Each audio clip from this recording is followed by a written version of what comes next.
क्या हो जब सवाल पूछना ही अपराध बन जाए और सच लिखना डर बन जाए। यह कविता उसी डर और उसी उम्मीद की एक कहानी है।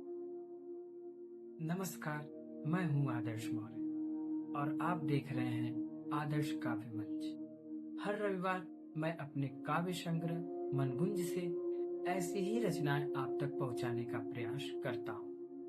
आज की रचना है ड्राफ्ट में दबी क्रांति। यह केवल एक कविता नहीं, यह उस बेचैनी की आवाज है जो हर जागरूक नागरिक के भीतर जीवित है। यह किसी के विरोध में नहीं, बल्कि उस चुप्पी के खिलाफ है जो हमें बांटती है। कभी गूंजते थे मंदिर मस्जिद, एक ही गली एक ही गीत। अब दीवारें ऊंची हो गई और दिलों में पड़ गई रीत। जहां गंगा जमुना मिलती थी, अब बहती हैं अलग धार।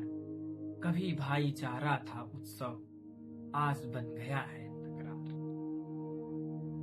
संविधान की वो पंक्तियां जो सबको जोड़ती थी साथ, अब किताबों में रह गई हैं जैसे भूले कोई पाठ। हिंदू मुस्लिम सिख ईसाई थे भारत के एक सुर एक राग।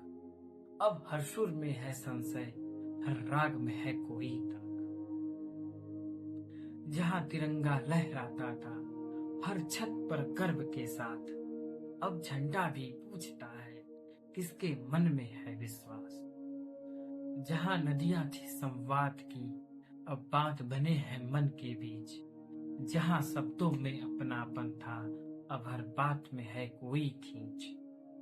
पर मैं गम में भी उम्मीद रखता कि कोई तो फिर से गाएगा वो गीत जो जोड़ सके, वो रंग जो सबको भाएगा। शायद फिर से दीप जलेंगे बिना डर बिना भेदभाव।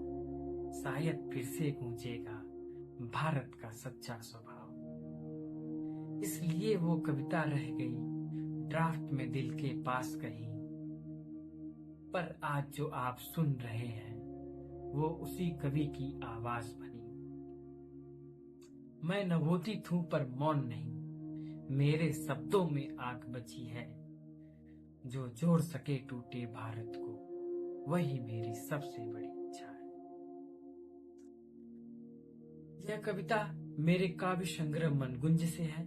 अगर यह पंक्तियां आपके मन को छू गई हों तो मेरी पूरी रचनाएं पढ़ने के लिए मनगुंज अवश्य पढ़ें और ऐसे ही भावपूर्ण विचारोत्तेजक कविताओं के लिए आदर्श काव्य मंच को सब्सक्राइब करें। आपका एक सब्सक्राइब इस साहित्यिक यात्रा को आगे बढ़ने की शक्ति देता है।